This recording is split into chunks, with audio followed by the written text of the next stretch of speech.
Body. और जब PCOD की समस्या होती है ना, तो हर फीमेल के दिमाग में या हर मदर के दिमाग में जिनके बच्चे को पीसीओडी है, एक ही बात आती है, इसे खाने में क्या देना है। और जो हमारे पास पेशेंट आते हैं उनका एक ही क्वेश्चन होता है कि मैम डाइट कैसी लेनी है, आप हमें डाइट रिकमेंड कीजिए। या फिर काफी डॉक्टर्स उनको पीसीओडी होते ही बोलते हैं कि आप एक डाइटिशियन से अपनी डाइट बनवाइए। नमस्कार, मैं हूं doctor Ruchi Bhardwaj, Ayurveda fertility expert and Ayurveda consultant. आज हम बात करेंगे आपकी पीसीओडी डाइट के बारे में। बहुत सारे लोग जब उनको पीसीओडी डायग्नोज होता है, उन्हें पता चलता है कि उनको पीसीओडी है, या मदर को पता चलता है उनकी जो महिला बच्चा है उनको पीसीओडी है, तो वो उसकी डाइट और आहार शैली को लेकर बहुत ज़्यादा टेंस हो जाते हैं। और वो एक आयुर्वेदिक डॉक्टर से यही चाहते हैं कि आप हमें डाइट बताइए, या वो डॉक्टर्स उनको रिकमेंड करते हैं, बहुत सारे एलोपैथी डॉक्टर भी, कि इसमें इनकी डाइट करेक्ट करवाइए। बट करेक्ट डाइट क्या है वो लोग ढूंढते ही रह जाते हैं, उन्हें समझ नहीं आता। आज पीसीओडी का पेशेंट फंक्शन में जा रहा है, आज उसको ट्रेवल करना है जॉब की वजह से, या फिर अब एग्जाम्स है तो लंबे घंटों आवर्स उन्हें काम करना है या पढ़ाई करनी है। ऐसे में क्या डाइट ली जाए? जी हाँ, आयुर्वेद बहुत ही सिंपल अपना दिनचर्या के अंदर आहार शैली को भी तजुर्बा देता है। ना सिर्फ पीसीओडी जैसी समस्या में, ना सिर्फ फर्टिलिटी इश्यूज में, बल्कि आपकी जर्नल हेल्थ को भी मेंटेन करने के लिए, जब आपको कोई डिजीज ना भी हो तो भी आयुर्वेद आपको सही डाइट लेने को बोलता है। वो डाइट में सबसे ज्यादा इम्फेसिस क्या करता है, सबसे ज्यादा जोर किस चीज पे डालता है? ऋतुचर्या के ऊपर। यानी कि जो सीजन चल रहा है, अभी आप विंटर सीजन में है, या आप समर सीजन में है, या रेनी सीजन चल रहा है, इसमें क्या डाइट लीजिए और क्या चीजें रिस्ट्रिक्टेड हो, ये आपको आयुर्वेदिक फिजिशियन बताएगा।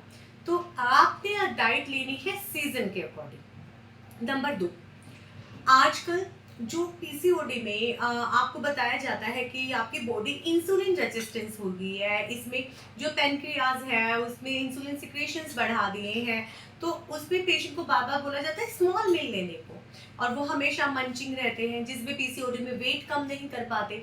मोस्टली पीसीओडी के पेशेंट मुझे जिम जाते हुए दिखते हैं, और वो जो जिम जाते हैं ना, उनका वेट बिल्कुल स्टबर्न होता है। वो यही बोलते हैं मैम मैं तब से 70 किलो पे हूँ, मेरा तो 75 केजी से कम नहीं आता, या मेरा तो शुरू से ही इतना है, मुझे जिम जाते हुए 6 महीने हो गए, अब मैं क्या करूँ? देखिए, जो आपका ये मंचिंग का हैबिट है, ये आयुर्वेद नहीं बोलता। आपको पीसीओडी में जो खाना है वो तब खाना है जब आपका पिछला खाना अच्छे से पच गया हो, या जब अंदर से भूख की इच्छा हो, तभी आपको अपना मील लेना है। ऐसा नहीं कि आपने पहला मील 1 घंटे पहले लिया है, 1 घंटा हो गया, अब मुझे फिर से कुछ मंचिंग को लेना है। तो पीसीओडी में डाइट में ये चीज करेक्ट करनी बहुत जरूरी है।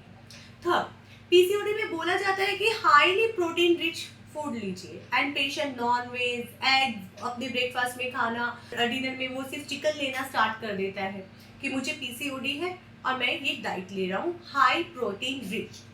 देखिए, protein rich diet definitely pre PCOD में आपको फायदा करती है, क्योंकि आपकी बॉडी मास इंडेक्स को वो बनाती है, मसल फैट को गेन नहीं होने देती, और मेटाबॉलिज्म को भी अच्छा रखती है। बट वो प्रोटीन पचना बहुत जरूरी होता है। हैवी प्रोटीन सोर्स अगर आप लेंगे और वो प्रोटीन आपका नहीं पचा होगा, तो डेफिनेटली वो आपका पीसीओडी करेक्ट नहीं करेगा। तो जो लाइट प्रोटीन रिच फूड होते हैं, जैसे कि मूंग दाल चिल्ला है, उसके अलावा एमरंड है, चौलाई, और भी उसके अलावा बहुत सारे सोर्सेज हैं, चना है, बेसन है, ब्रोकली है, तो आप इन सब चीज़ों को लीजिए। गर्मियों में जौ का सत्तू है, खिचड़ी है धुली हुई मूंग दाल की, या फिर साठी चावल भी आप उसको भी ले सकते हैं। तो ये कुछ चीज़ें ऐसी हैं जो इजीली डाइजेस्टेबल है, हाईली प्रोटीन रिच है, और आपके पीसीओडी में जब आप इसे लेंगे तो डेफिनेटली पीसीओडी को करेक्ट करेगा। नंबर 4, पीसीओडी के पेशेंट को एक चीज बहुत ज्यादा होती है कि हमें एक्सरसाइजेस करनी है, एंड वो एक्सटेंसिवली एक्सरसाइजेस करते हैं, जिम में जाकर 2-2 घंटे, जिम में जाके जो भी 2-2 घंटे एक्सरसाइजेस करते हैं, तो भी पीसीओडी उनका ठीक नहीं होता, और ना ही उनका वेट रिड्यूस होता। आयुर्वेद बोलता है कि ऑलरेडी जब आपको कोई भी फीमेल फर्टिलिटी डिसऑर्डर होता है, या आपके जेनाइटल ऑर्गन से रिलेटेड डिसऑर्डर होता है, तो वात जो है, वात दोषा, वो एग्रेशन इसमें होता है। तो उसको नॉर्मलाइज लाने के लिए आप माइल्ड एक्सरसाइजेज से स्टार्ट कीजिए, जो आपकी बॉडी का स्टैमिना है, जो आपका प्रेजेंट बॉडी वेट है, जो आप टॉलरेंस आपका पावर है, उसके अकॉर्डिंग। तो ये सब आप करेंगे सो डेफिनेटली आपका पीसीओडी टाइमली करेक्ट होगा। नंबर 5, सबसे पहले लोग आके आके बोलते हैं मैम मुझे तो स्ट्रेस ही नहीं है, और पीसीओडी बोलते हैं स्ट्रेस इंड्यूस है मेरा। So what I can do, normal मेरा लाइफस्टाइल है बट फिर भी मुझे पीरियड्स इरेगुलर होता है। हाँ, पीसीओडी स्ट्रेस इंड्यूस होता है। पीसीओडी आपके स्ट्रेस लेवल से आपकी ओवरी स्टिमुलेशंस पे इफेक्ट पड़ता है, आपकी ओवुलेशन साइकिल पे इफेक्ट पड़ता है। सो आपको मन की शांति यानी कि शांत रहना और पीसफुल रहना, वो आपको पीसीओडी से निजात दे सकता है। तो ये सारे जो मैंने डाइट को लेके बोला, आपके पीसीओडी लाइफस्टाइल को बोला, इसमें कंक्लूजन सिर्फ हम डाइट को लेते हैं। आपने हल्का खाना खाना है जो इजीली पच जाए, गर्म खाना खाना है, अपनी प्रकृति के अकॉर्डिंग खाना है, और उसके साथ साथ सीजन के अकॉर्डिंग खाना खाना है, और उसके साथ इन सारी बातों का ध्यान रखना है जिससे आपका पीसीओडी टाइमली करेक्ट हो जाए। धन्यवाद।